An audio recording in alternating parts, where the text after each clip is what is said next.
So we've got Matt and Kaeli Kemps with a big announcement. Huge. You know, Massive. you guys have seen them on the podcast already, and they're one of the ones that are smart because we know. I say making content is like buying a Peloton. You know, you can buy the Peloton, But are you going to do it? and you can ride it one time, and you can be like, wow, that was a great workout. And you feel kind of the rush and the whatever you get out of it. But if you don't continue to get on that Peloton, you're not going to ultimately see the results that you need to see. So kudos to y'all for coming back on and, you know, making some additional content. So big announcement, right? Yep. Take it away, man. We have left Cola Banker, and we're now with Spyglass Realty. What? The entire team is moving over too. Nice. Yep. Which is nice. We didn't lose anybody. Which is Didn't lose always great. anybody. We love that. Looking forward to it, and we can kind of get into detail why Sure. and explain. And it's all market trend stuff. Right on. Big thing for us is we found a brokerage who provides all the same tools that we provide the team up front. So it reduces our overhead costs. And with the current market that we're in, controlling overhead is going to basically sustain our business for a longer time period and put us in a better position to go forward. I would envision no hard feelings type of situation, right? Just to clear the air. I mean, This is all just. It was definitely no hard feelings. We loved Colwell. Yeah, had a great conversation. I have nothing bad to say about Cola Banker. It was purely a business decision that we made, and I really, really, really excited for what's coming forward. So selfishly, I'm here in South Austin, and I believe that where you're going is South also. So now I get to see y'all more often. I love it. Well, you got to help me get in there too, because I didn't work with anybody from Spyglass, and I really want to connect with as many amazing agents out of that brokerage as I can and get them on here, right? Let's showcase some new people as well. Absolutely. So what were some of the big things that kind of prompted the move? You talked about tech and all of those types of things, and I think that right now agents are looking for things that are going to help make them more successful. So what were some of the key highlights? Biggest one for us, like I said, it was the technology portion, but like we utilize YLopo. It's a really great tool for retargeting, for lead sources, for just understanding what the consumer is doing in the back end. You can kind of see, let's say we set up a search for John Smith. John Smith has a search at, let's say it's North Austin near Balcones. He looks at different properties in there, 3 bedrooms, 2 bath, 750,000 minus, with them 750,000 or less. Sure. He's taking a peek, sees a few properties. As soon as he logs onto a property and clicks that link, we get a notification that he's looking at. I can click and see how long he's on that listing for, what time he looked at it. So now I know what time to prospect him. This is a tool we are already paying for. Now this brokerage already provides for us. So it leverages us in a better scenario where I'm not fronting that cost and I can leverage it onto them to reduce overhead. Nice. But still using the same technology, and the team is going to have a smooth transition with that process. Love it. Well, I'm happy to hear that the team came along too. I mean, obviously, I'm friends and family with all of the team as well, and I didn't want to ask until I knew that it was a guarantee. But that makes me happy. Any other things that you want to touch on tech wise or anything along those lines that kind of prompted the move? We had additional lead sources that we were getting on top of what we already had, and it was really at no cost to us when the numbers all came out. Right. And so we ended up getting one of the biggest ones is Zillow Flex. Okay. We've invested in Zillow before. Yep. It's expensive. It's Zillow Premier. That we always did that, and it was expensive. And he thrives on that. Mm-hmm. Well, Matt's a salesman. Yeah, proven he thrives on it. So when we heard they had Zillow Flex, it's just a different type of Zillow where you pay a referral fee back to Zillow, all the things. But he was really excited about that because he's back on Zillow calls. Love it. Free money. Yeah. Well, that's one thing I talk about with agents. I feel like you've got two types of agents. You've got the ones that are really relationship based, and they always talk about working their sphere and all this other stuff, and there's something to be said for that. But then there's also agents that have that, and then in addition to that are very sales driven. And I think that this market is really, really testing some of those relationship based agents because we have to get back to selling. Yeah. Right. I mean, in 2020, 2021. I'll say this as a blanketed statement to anyone in real estate, not just real estate agents, but lenders as well. I think a lot of people are very, very quick to beat their chest when they're doing well in a thriving market, and they take full credit and say, I'm a rock star, I'm a rainmaker, I'm a multi-million-dollar producer. but then all of a sudden when they get into a tough market, they never say, I'm a rock star. It's the market now, It's the right? market. And so it's never. And I'm watching the majority of the agents that are thriving now are the ones that are good at generating new business, that are actually selling homes and things like that. So it doesn't surprise me to hear that you're pumped about getting more leads and all of that, because Matt's a salesman through and through. Yeah, and Zillow, I mean, if we look back at all our Zillow transactions we have done before, most of those people are now our sphere. Like, they're our friends. And so it just so happens that, we are retaining those people we're getting through Zillow. Well, and I think that's one thing that people forget about. I've talked to agents that act as, purchasing leads is like the devil. And, they look at their conversion rates on leads and they're like, oh, what's the point? Like, here's what it cost me. Here's what I ended up spending. My margins are very, very thin. But I think that everybody forgets about that repeat business. And I get it. Repeat business can take years. I literally just closed a loan last week from a gentleman that we did his original purchase back in 2019. Right. So 4 years later, he's kind of like a move up buyer, but that was a lending tree lead, right? So like a $35 lending tree lead. Now, don't get me wrong. You can say $35 and people are like, oh my gosh, that's so cheap. Well, you're buying like 5 a day. You spend like $2,000 a month. Yep. And here we've done 2 transactions now out of that lending tree lead. And let's face it, those repeat clients, so much easier to deal with than on the front end, where, you meet somebody through a lead generation system and there's that, I don't know you, you don't know me. Trust's like not established yet. Right, exactly. And, you go through a good transaction and then on the second one, it's like, hey, I know you're going to take care of me. And those are the ones that are like, this is why we did it. So. Yeah, and then adding on to both of y'all, the biggest portion with where I'm excited with the Zillow portion is how she was saying how they turn into our sphere, and then helping the team with that as well.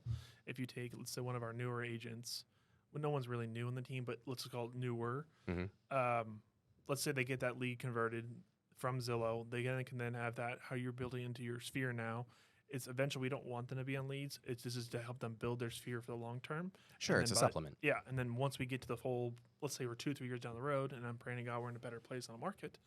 Now it's going to be in a better spot. Now you're leveraging yourself in a down market where you're still closing business, but you're still having to build your database. Right on. Well, and talking about the leads and talking about Matt being a salesman, I mean, before we got on here, that was one of the things that, here's the little teaser. I'm working on putting a few things together in terms of bringing in a professional real estate sales coach that I want to do a training with agents. So those of you that feel like maybe, you are dealing with leads or you're considering dealing with leads and you want to figure out ways to increase your conversion on them, right? Because leads are worthless if you can't convert them. And what's interesting is that I hear a lot of times like, oh, the leads suck. Like, it reminds me of the Glenn Ross. You guys are a lot younger than me, but it was all about the good leads. Like, you don't get the good leads. Yep. And it's about conversion. So something that I'm just putting out there now. I'll give more details about it. But anything else you guys want to cover about the move or? Good here. Right on. Well, one of the topics I wanted to touch on when I get real estate agents in here are things that I always talk about, pain points, right? And we've already done an introduction podcast with y'all, so we know who you are and all of that. So now I want to get into topics that can kind of help out some of the buyers and sellers as they troll the internet, afraid to ask questions from the actual professionals. Well, this way you can get that information. And I want to talk about the seller's disclosure, which ultimately is a form that's filled out by the seller, giving any kind of information or disclosing any information about the particular property. And I hear from agents a lot of times that they get this information over to the seller, and the sellers are slow to fill it out, and they look at it like it's an algebra problem, and they call and ask, how to fill it out, which the real estate agent isn't really supposed to tell them how to fill it out. But this is a very important document, not only because of the information that's on it, because this is what's going to get presented to the potential buyer, but there's a huge legal factor behind it. So why don't you guys unpack that and explain to people selling homes how important it is that they take this seriously and it's, filled out correctly. So I'm going to start on the funnier side, and then we'll get to the serious side. Sure. There's technically multiple different seller's disclosure forms you can use. This is my Inside- hot button. So there's a really short form. It's only 3 or 4 pages long. Mm-hmm. It's got one signature. Yeah, and there's not like on the bottom for us. We have to do initials on multiple different pages on the good one, and then there's the one signature on the short one. You can tell which one uses what. Yeah. I use the short one. There's one signature. Right. And He uses the I long use one. the where long you have one. to Well, what's the initial difference everything. between the two? I mean, let's keep going Yeah, and so- dumb it down. So it's the amount of questions that are asked and the amount of disclosures on the property. I like all the disclosures, and my sellers typically hate it, but I have to explain to them this is essential things that we need to include on the disclosure because these are questions that are going to pop up. I'm Mhm. going to need to know this information regardless. You're going to need to tell me this information regardless. The consumer's going to need to know this information because they're going to be asking us this information. Right. So if we have a document ahead of time, we can skip the process of that 2 or 3 hour period where they're questioning things about the property. They're not sure what's going on. We use the shorter form. They don't have those answers. Mhm. Now I'm having to come to you, have that conversation with you, then have to redisclose it to them, talk to them about it. All the primary disclosures that have to go out are on the shorter form. But- So if I'm hearing you correctly, you want to get it all figured out up front. Yep. You'll deal with it later. I am and which is weird because we're usually opposite personalities when it comes Okay. to that. But I like the shorter form because like I'll go question by ask me the question. Mhm. I'll get you the answer then. Gotcha. I just want the basic. I mean, everyone just, especially with that, it's like HVAC, roof. Like the big things are on that form, and the most of the details are on that form that are going to get somebody to. My favorite Give me a part on the contract. longer form that we're talking about, on the second to last page, there is a portion about all the utility companies that are yeah. included. Mm-hmm. That is not in the shorter form. Mm-mm. So then, say for example, you're representing the buyer. So let's flip gears. I'm representing the buyer. She's representing the seller. She used the short form. Now I'm coming to her, asking her for all the utility information so I can set it up for the buyer and when we're going to turn all the utilities on. What are the utilities? And now she has to go find the list because it wasn't on the original seller's disclosure she sent me. But if you have the longer version of the seller's disclosure I'm talking about, Mm-hmm. all the information is already there. So let's just say it's City of Austin, let's say it's Pedernales or whatever it might be. That's all listed there. The phone numbers are there. I can tell you what date we're turning it on, and just by looking at that and just send a quick text to the agent. In her method, it's, hey, what is A, B, C, D, E, F, G? I need you to find all the information for me. Now we're an hour later. She is waiting on her sellers to get her all the information. They're now checking their emails. They have no freaking clue who they're paying except for the fact that they're on auto pay. And now we're down this whole rabbit hole. And I'm like, hey, dude, can you just get me the freaking seller's disclosure? That's the right one. Right. I Well- just want it on the market, and I want the paperwork in there, and I want it under contract, and just- then I'll deal with the. But so from utilities the and stuff. gripes from the other agents that I've connected with, what seems to be the disconnect in respect to, like, why is this so hard for sellers to fill out? Because they're using the form that I want them to use, and Okay. they're not using that form because they want to do the scenario that I'm in. I understand her point Mm-hmm. of what she's trying to do and accomplish. She wants to get the home on the market. She wants to make it seamless. She wants to make the communication between the sellers and the listing agent as easy as possible to get the home on the market. And once we're on the market, we can figure things out. That's the mindset. Well, yeah. I And understand once it. you're on the market and under contract, Yeah. the sellers are a lot more like chill.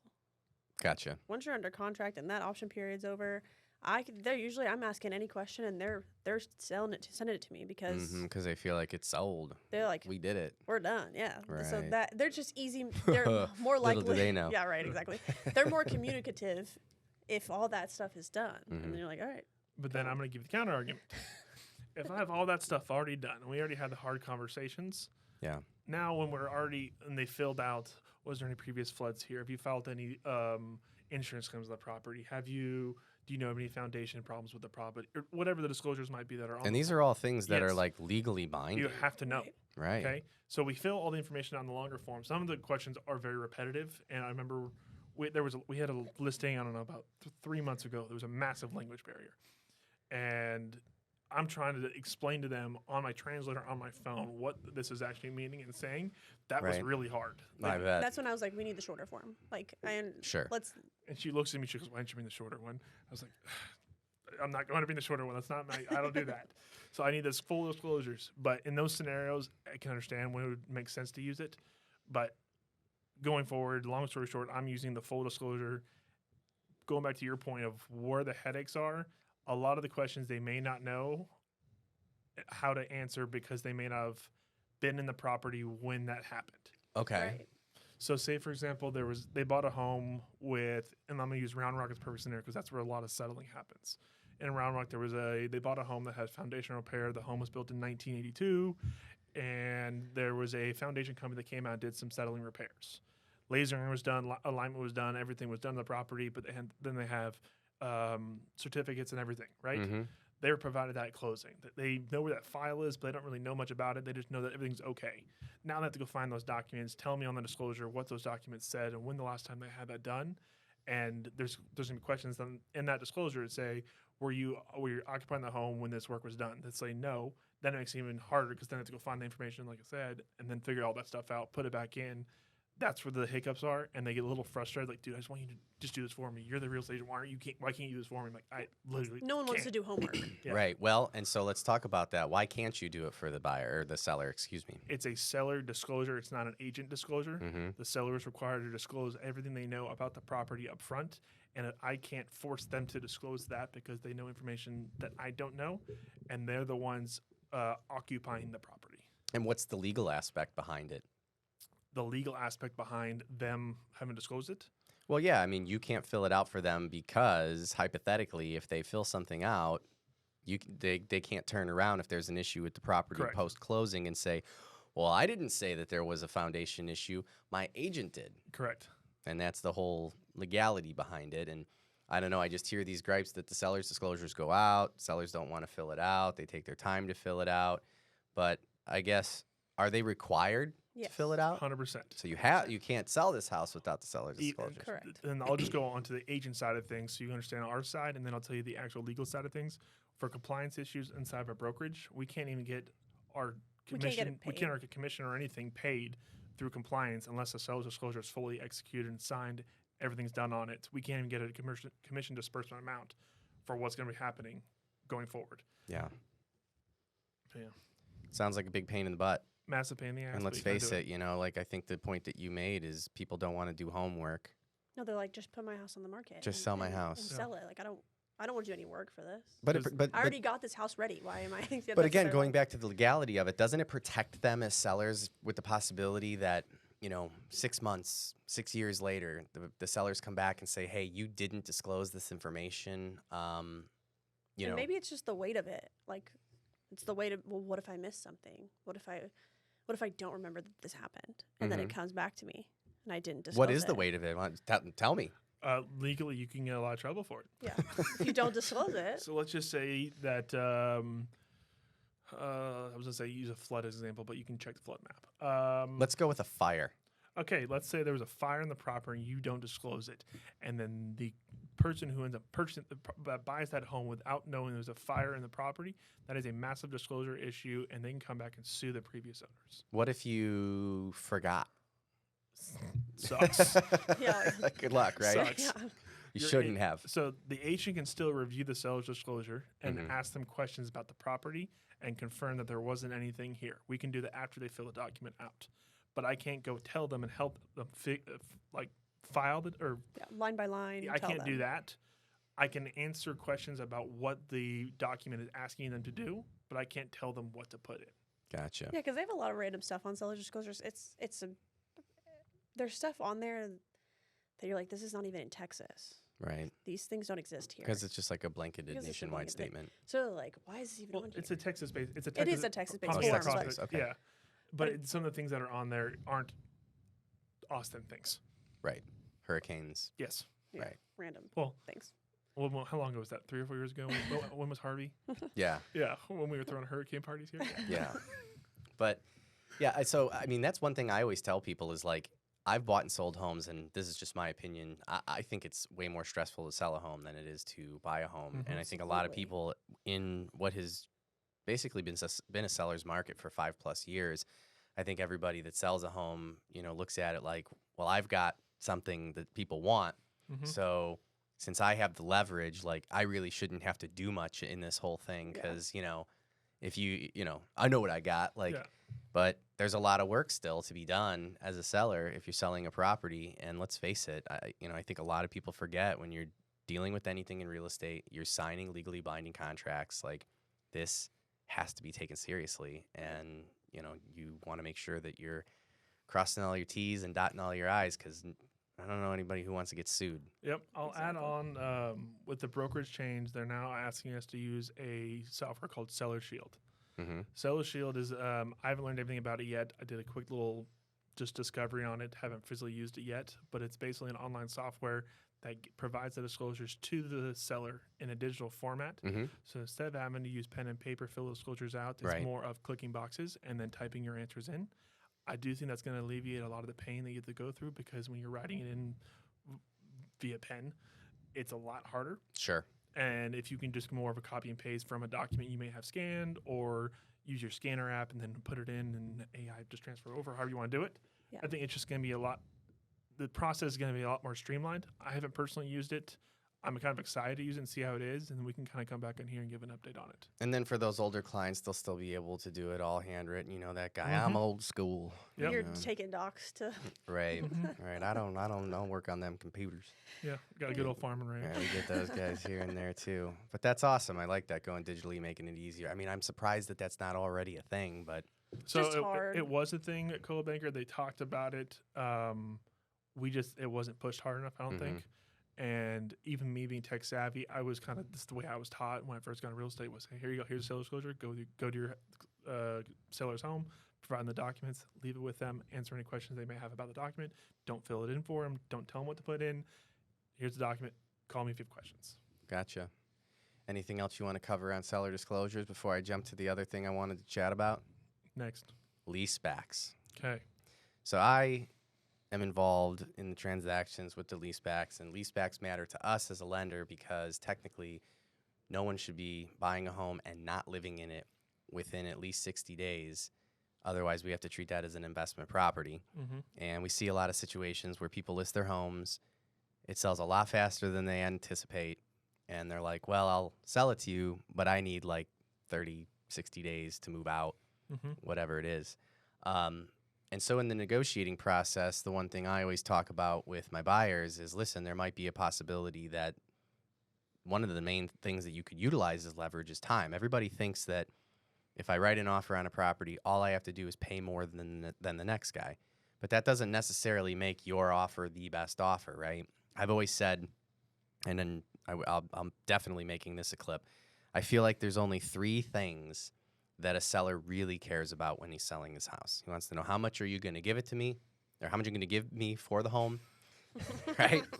So they care about 3 things. That's a How hot much- take. yeah, right. That's Yeah, a there we hot go. take. That so how much are you going to pay me for the property? Number 1, right? How likely is this actually going to happen? Yep. And then number 3, how quickly can we make this happen? Yeah. Mhm. And those are the 3 main things. So it's, it's time, money, and then how fast can we get it done? So I think a lot of buyers forget that there's leverage in these leasebacks, because I have situations where I'm seeing the negotiating go on, and they're like, well, we need some time to live in the property to move out. And I've literally seen buyers being like, I don't want anybody living in my house when I own it. Mm-hmm. That's Yeah, the dumbest thing. well, I'm ever. like, Come wait a second. These people have owned this home for X number of years, raised families, had Thanksgiving, memories, Yeah. home improvements, and you think that the moment that it transfers, they're going to burn it down or something? Yeah, like, Like, what? what do you think this is? So I want to talk about leasebacks. I want you to go on about, exactly what that means, what it looks like, what the leverage can do for a potential buyer, and, really dispel some of the fears that I see when it comes to them. Okay, so let's go back 2021. Yep. That's when the leasebacks were really, really important Oh yeah, that to- was like the biggest to win. negotiation. Yeah, to win offers, because it was basically impossible to win offers. Mhm. So let's just say our offer on the property is already 150,000 over, waiving appraisal, we're doing all the good things. I'm gonna throw in a little leaseback. My client doesn't even like. We don't care anything. Mhm. Buyer could care less. Just seller can stay there for the promulgated form allows up to 90 days. Right. Let's just say we max out 90 days. You can have it that long. So that's first. The 90 days is the maximum you can have it. Typically, we would set it for a 0-day value. I don't know how the lending side you feel about that, but okay. We don't care. Okay. We usually would $0. Back then we would. Yeah, back then. Especially Today's when different. it's like if it's 30 days or under, because you don't have a mortgage payment usually. Sure. So it's like $0. It's not costing you any money. Well, and the seller typically does have a mortgage payment, so there's Yeah, value so in it's that. I like- mean, you're just giving exactly. them more money ultimately. yeah, you're Mhm. paying Well, them. not both- after the leaseback. Right. well, yeah. I know, but But yeah. Okay, so It's like free rent. yeah, let's just say we'll give it to you. You can live in the home for $0. We'll put your security deposit as call it $1,000. That's in 2021. We'll get to 2023 after this. Different times. Yeah. And we'll say you can live in that property up to 90 days, take your time, move out. And if you decide you can move out a little earlier, you just let us know, and we'll terminate that lease agreement and move forward. Buyer will move on in. The leverage it has is just making the offer stronger than it already is. Yeah, you're giving them peace of mind. Exactly. It gives the seller the option to know, hey, I can sell this home in a 30-day close. I can schedule my mover to be here on day 35, not stress about it. I already know where I'm going. I'm moving across the country. I'm worried about the moving expenses. I have some time to do this. Yeah. And I'm getting paid because my house just got sold. So Right. I have a big lump of cash now so that I can go move and do what I need to do. Right. Well, let's clarify that. I mean, the sellers are going to get all of the money that they get from selling the property and get to live in the home up to 90 days. Right. Exactly. Now let's fast forward. Let's go to current times. On a leaseback today, buyers gonna have a little more leverage. He can now in the market, it's acceptable to say, hey, I'm going to charge you. Let's run the comps on the property. What would be market rent? So let's just say round numbers. Let's say it's $3,000 to rent that house for 30 days. We would do $100 per day. 30 days times 100. Yep. We would probably do 1 month of rent as security deposit of $3,000. So basically, a check for $6,000 to stay in the home for 30 days, and that would be something a little more acceptable in today's market. But then let's say you are in a leverage scenario where the buyer needs to be a little stronger. You'll reduce that security deposit. You'll reduce your daily rent probably in half. So let's call it $50 a day, and that gives you a better scenario. Well, and I've seen it firsthand where, you and I have done this where we've, negotiated with these leasebacks and we've identified that the sellers, like that peace of mind that you mentioned is really like the big thing for them.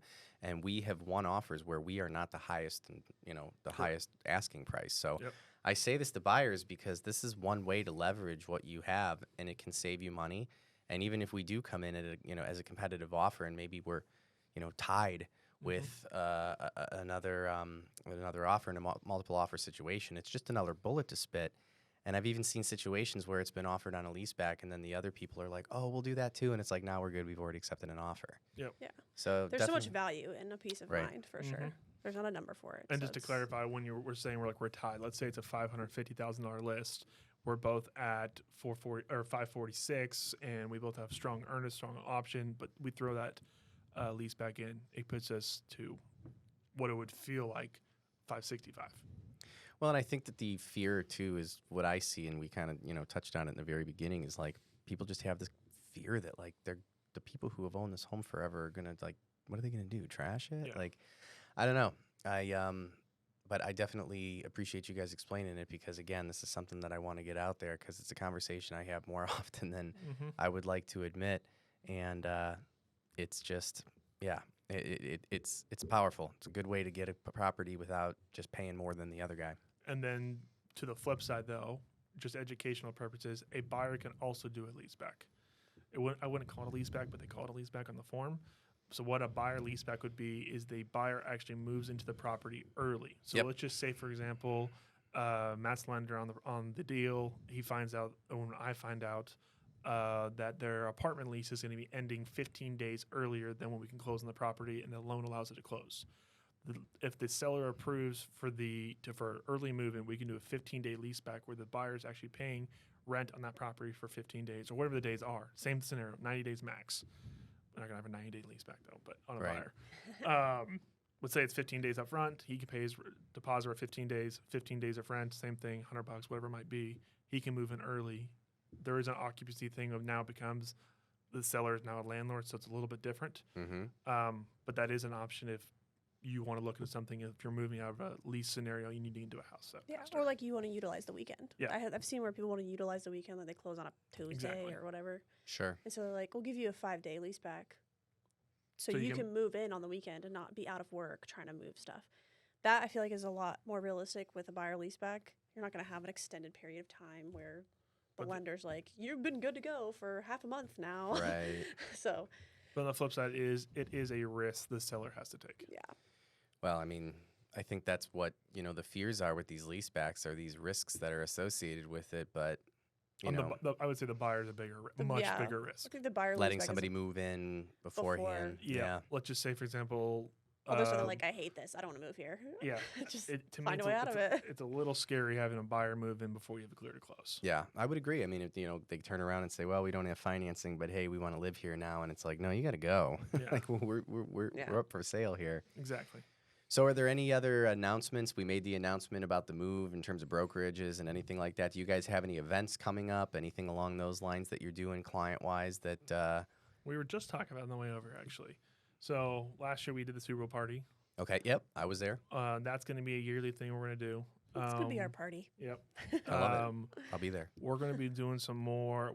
We were brainstorming ideas. We don't have dates yet, and we'll release those. But we're going to do invite people from basically our Geo Farm and everyone in the neighborhood and everywhere else Yep. around our area. Bring 2 bottles of wine, blind taste test, Yeah, just Okay. and winner takes home some wine. But it gets everybody together in the community, gets us in front of more sellers possibly, and kind of do that kind That's of stuff. stuff that we've been talking about doing too. I mean, the building that we're in here right now. You know, we've got a ton of doors as far as like other businesses, and we're working out getting in contact with the management here because we want to like you know, put up kind of like caution tape, bring in stuff, and like do some catering, do some Mhm. barbecue, and really just get to meet a lot of the people that are here. And I've been asking people, you know, what they're doing to generate new business and if they're doing any kind of charity events or kind of like what you mentioned, Super Bowl parties and everything along those lines, because I'm looking to steal some ideas. One of the real estate agents that's been on here twice, Bianca, she actually purchased a mechanical bull that sounds she fun. has branded with her, you know, real estate agency and everything along those lines that So she's been great. doing for events. So I've already talked to her. I said, as soon as we put together a date, because I know I can't believe it. It's almost October, but we're still in the like 90s. I think it was 100 yesterday. Yeah. Mhm. So I wanted to cool down a little bit, but I would love to do something on like a Thursday. Yeah. Bring in the mechanical bull, have her showcase her real Yeah. estate and stuff, and just get everybody here and, you know, just have like a good barbecue. But yeah, I've been telling everybody, keep me in the loop on any charities or anything along those lines that anyone is doing. I do want to get charity organizations out here that want to showcase themselves and talk about their cause. So I know you said you had a few that you were going to try to connect me Mhm. with. That's kind of my goal here for fourth quarter, because let's face it, you know, charities typically people are willing to give when they're looking for those tax write-offs. Yep. I know I'm one of them, so hit me up. If you guys don't have anything else you want to cover, I always end every segment with getting y'all to look into the camera and do your quick pitch. You know, that's we get good stuff from that, and you let me know if there's anything else you want to cover. All good here. Why don't you do it, Kaylee? Yeah. Oh, I don't know. Tell us who you are, where you're. Tell us who you are, where you're going, because we know that it's, you know, a different brokerage now, and let us know who you're trying to connect with. Okay, well, I'm Kaeli Kemps. We now are with Spyglass Realty, and we're just trying to connect. I think with moving offices now in Austin, we're trying to connect more with people down here in the South, as I like to say it, because I'm from Cedar Park.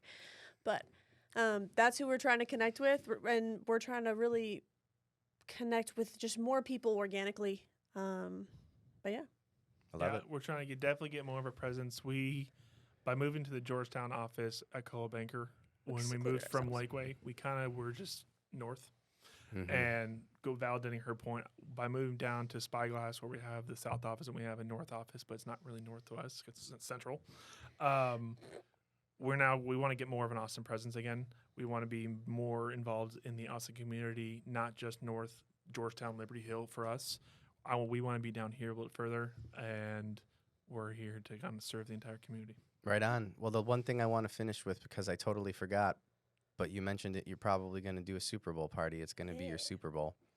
And I know that you are a big sports gambling man.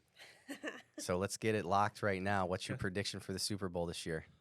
Jason Kelsey, Eagles money line, lock. There it is. That was a direct answer. I love it. Yeah. All right. Appreciate y'all coming on. All right, Thanks. thank you.